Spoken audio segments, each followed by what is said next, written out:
ምዕራፍ 3 ቁጥር 16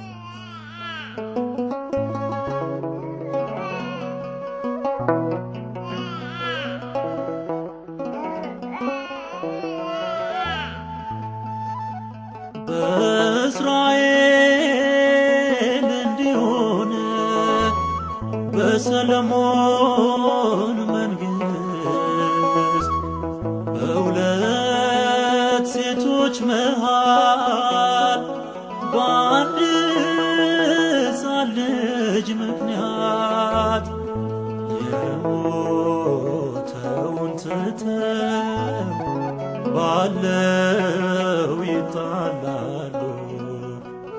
ይህችም ሴት ያችም ሴት የኔ ነው እያሉ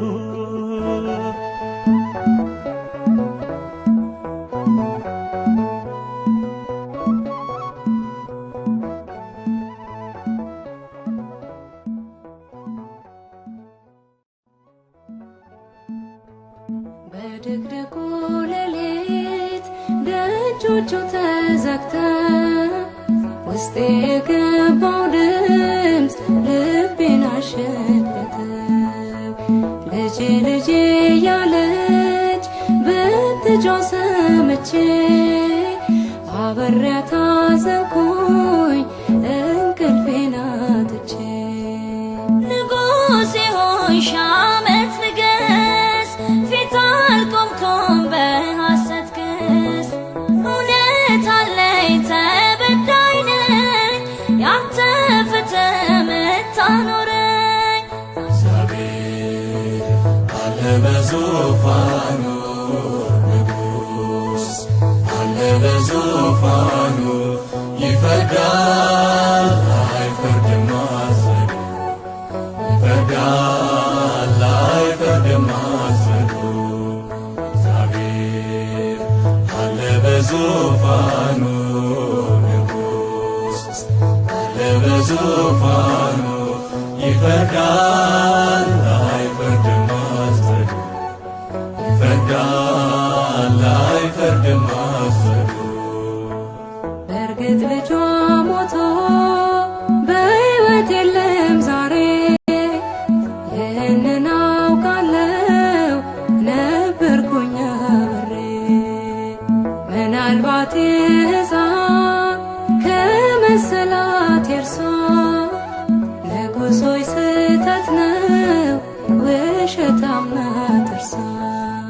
የኔ ልጅ ነው የኔ ልጅ ነው ጌታ ያውቃል ከፋዬ ነው። ፍረድልኝ እኔ አልዋሽም፣ አትውሰጂው አይጠቅምሽም። እግዚአብሔር አለ በዙፋኑ፣ ንጉሥ አለ በዙፋኑ። ይፈርዳል አይፈርድም አዘኑ፣ ይፈርዳል አይፈርድም አዘኑ።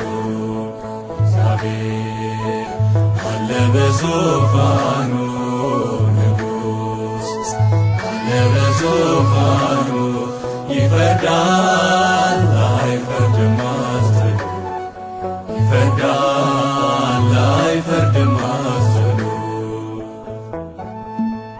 ንጉሥ በአእላፍ እስራኤል እልፍ ጉዳይ አለው፣ በዚህ ጊዜ ያጠፋ። ምናልባት ግን ሴቶቹ እንደሚሉት የሚከራከሩበት ሕፃን ይሄ ከሆነ ሕፃኑ በሰይፍ ለሁለት ይሰንጠቅ፣ የበድኑም ክፋይ እኩል ይድረሳቸው።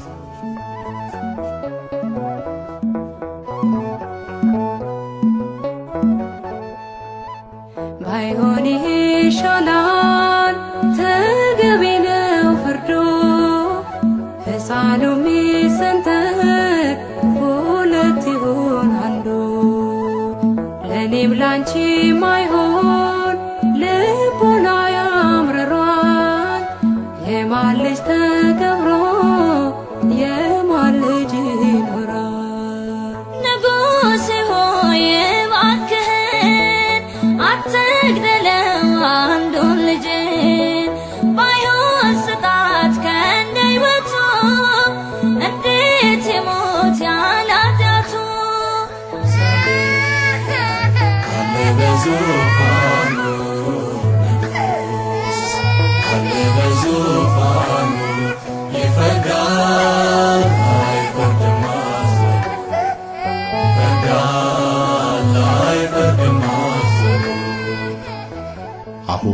የሕፃኑ እናት በግልጽ ታውቃለች። አንደኛዋ ሴት በሕፃኑ ላይ የተፈረደበት የሞት ፍርድ ሲያስደስታት አይተናል። ሁለተኛዋ ግን ይህን የሞት ፍርድ በጭራሽ የማትቀበለው ሆኖ አግኝተናታል። በዚህም የተፈጥሮ ጠባይ ሕፃኗ ይሙት እያለች ስትጮህ የሰማናት ሴት በርግጥ የሕፃኑ እናት መሆኗን አረጋግጠናል። ስለዚህ አሁን ፍጠኑና ይህን የሚያምር ሕፃን ከዚህች አመፀኛ ሴት እጅ ላይ ነጥቃችሁ ለእውነተኛዋና ስጡልኝ። አለ በዙፋኑ ንጉሥ አለ በዙፋኑ ይፈርዳል አይፈርድም አትበሉ ይፈርዳል አይፈርድም አትበሉ